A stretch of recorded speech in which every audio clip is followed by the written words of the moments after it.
So I'd like to introduce Asif Akram. He's the Global Managing Consultant Executive and Chief Operating Officer, COO, of Systems Limited. And he's going to be talking about trust and technology after, or perhaps during, COVID-19. Over to you, Asif. Thank you, everybody. Assalamu alaikum and good morning. I hope I'm audible. I've spent last 25 years as a student of technology and leadership and how it impacts business. Worked for many global organizations like IBM and PwC in the region, and now working for one of the largest IT services company in Pakistan, which is Systems Limited. I'm grateful for the opportunity today that has presented me to speak on this interesting topic. A lot of people have spoken about COVID, so we'll talk about trust and technology during and post-COVID. Thank you, Asfar, Nutshell, Martin Dow, and all the other sponsors for this opportunity. I listened to some of the things and speeches yesterday and the talks. They were just amazing, right on the point. In the next 10, 15 minutes, I will probably leave us with more questions than answers. But that's what we need to do in these uncertain times, is to challenge ourselves and then come to a conclusion. One thing that I can confirm is that the necessity to trust the technology has grown many folds due to the COVID, and a huge opportunity exists for Pakistan and the world. And we'd like to start scratching that and seeing that, yes, we had a necessity and we converted, but can we then sustain? So what I want to start is by looking at some of the basic definitions. So what is trust? Oxford says it's a firm belief in reliability, truth, or ability of someone or something. So an example of trust is believing that the sun will rise in the morning. That's something we believe every day. Another example of trust could be, and that's more of a hope as a parent, when we're letting our teenagers borrow our car. That's another example of trust. So we see the variances. Let's look at what technology is. Again, Oxford says it's the application of scientific knowledge for practical purposes, especially in the industry. So a huge example of technology has been internet, which has made up-to-date information available to anyone with access in a matter of moments and provides real-time information about events. We all use it. But let's not forget that in Stone Ages, another example of technology was when we had the first knife or shovel was made from pieces of stone. So I'm putting these examples out there so that you can see that every time we talk about trust and technology, there's a huge variance on what each of us thinks about it. So let's take an example of my mother, or your parents, or your elderly ones, or even some of the younger folks. Do I really trust online banking for all my money transaction? And in Pakistan, with the adoption, it doesn't. My mother did not trust it. She would want to go into a bank every time to make a transaction. But with COVID, she had to convert to online. To an extent, the ATM machine for her was new as well. So a huge shift on how we were thinking. As citizens, every day, do we trust our personal details to be with the government? We are worried about security, breach, misuse. And as governments, do we trust data to be secure on the cloud? That debate has been out there forever. But now, with pandemic, we need to think about things differently. There are going to be challenges. It's as the last speaker also mentioned, is how we're going to change ourselves to tackle some of those challenges. So when you look at trust in technologies, as I said, it varies across the board.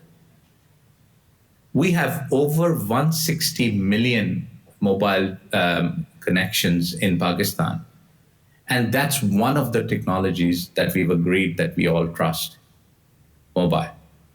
Trusted over the last 5 years, that transformation has happened. But that hasn't happened in many other areas. And we look at some of those industries in my discussion today to see why that hasn't happened and what can be done to change that. For example, e-commerce, online banking, that trust hasn't come through in those industries. Now, we all have talked about COVID-19, but now let me bring COVID to the center of this trust and technology discussion. We're not past COVID, and I'm not a health expert, so I'm not going to talk about the humanity part of it because that has been impacted the most. But what I'm going to talk about is how has COVID impacted positively the technology industry and how that trust has by force grown. The relationship of trust and technology has been made much more critical by COVID than it was before. So let's look at three industries to make all of these discussions real. Retail. Globally, Amazon CEO has added 24 billion net worth during this COVID crisis. Walmart has increased 74% of its online sales. So huge opportunity. And now we look at, in my next few minutes, how it has impacted Pakistan. Education, not that much. The trust did not grow there.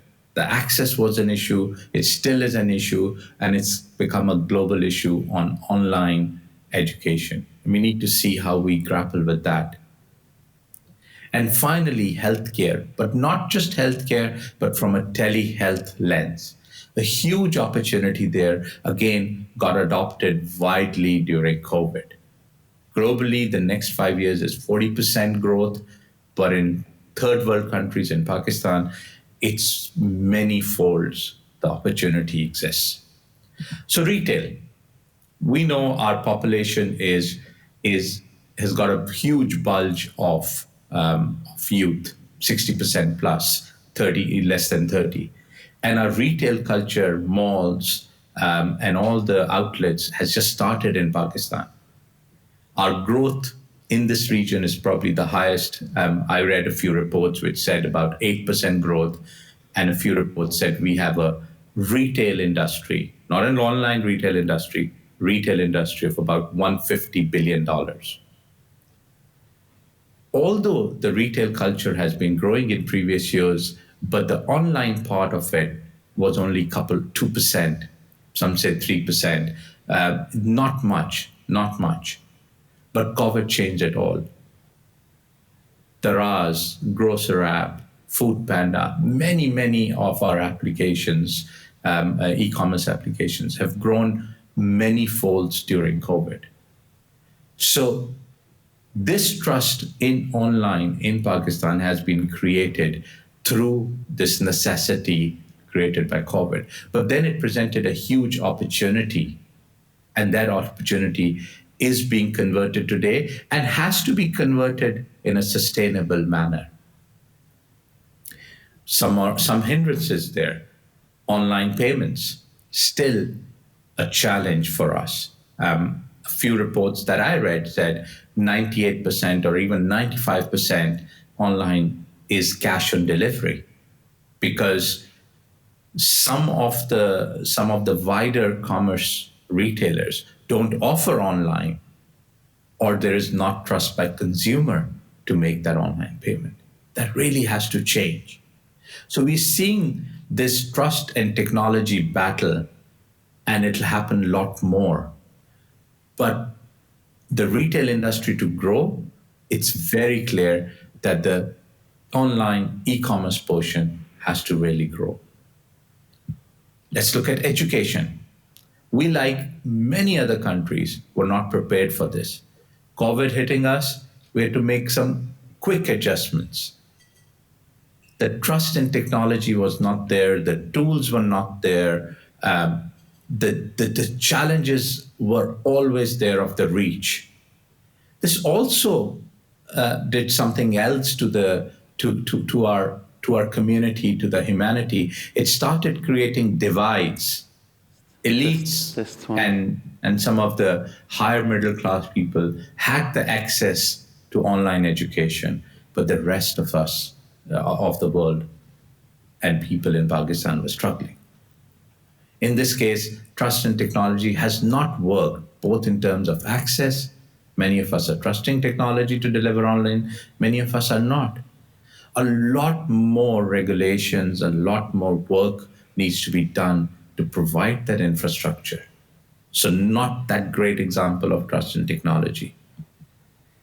And the third industry that I wanted to touch upon, which is my favorite, is healthcare. In my previous talks as well, I've always talked about telehealth. I'm a very firm believer that this for Pakistan and the third world countries is a huge opportunity. Pre-COVID, for a decade or more, we had small pockets of teleconsultations and telehealth, especially with a large rural population, large poor population.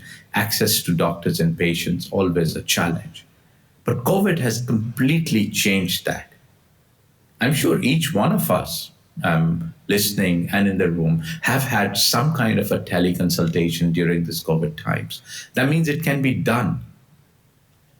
Some of the infrastructure has been enhanced, some of the services have been improved, but there is a huge opportunity in this area that still exists. I know we're doing some work there, but I believe as Pakistan, we need to do a lot more there. And some of the discussions around private-public partnerships yesterday, telehealth is probably one of the big use cases that we need to start adopting and start trusting technology to deliver healthcare for us.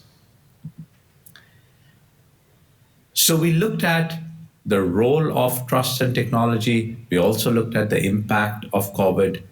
But let's look at what the past few months have offered us. They've offered us a lens through which we can imagine the future and perhaps even influence it better. I've always believed that we can only predict the future by joining the dots or joining what we see in the past. That's the only way to predict future or influence it. The next years are going to be crucial for us to build trust in the technology. We all have had great news on these vaccines. They're all in the making. When do they reach us? This is all a question mark, but there's positive news. But I, like many others, do not believe that we will ever return to the pre-COVID world, even with the vaccine. So this whole transformation of use of technology is here to stay. We must create a new type of trust that will enable us to manage several of these challenges at the same time. As a country, we must invest in trusting in technology. The path that COVID-19 has started for us needs to be taken forward.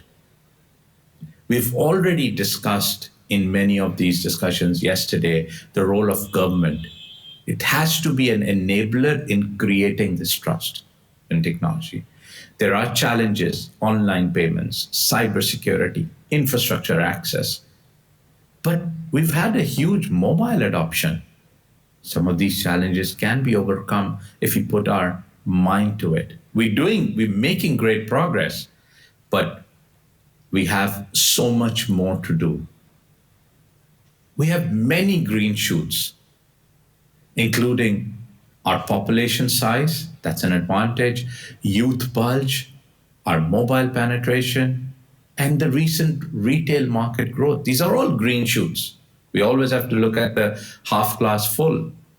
We need to build upon these green shoots and work diligently as individuals, as corporates, to remove these barriers for trust in technology. And my final area that I want to cover is that it's not only about technology. So I can make the internet faster, or I can make the online payments easier, or I can make the delivery mechanism of education better. But to create the trust, we need to look at holistically. Some of the speakers have talked about it. As a country, as government, as corporates, and as individuals, we must have a clear strategy. As leaders, we must start creating trust that our employees can work from anywhere, our children can study online. This culture has to be addressed. We have to have the creation of these systems and processes that I talked about. We also have to start putting the right products and services out there, not just for the urban population, but for our rural population. And then put the right governance and structure on top of this in every walk of life. That's the only way this trust will grow. Again, I apologize, I'm not there in person with the current situations that we have, but I hope in the last 10, 15 minutes, I was able to raise some questions,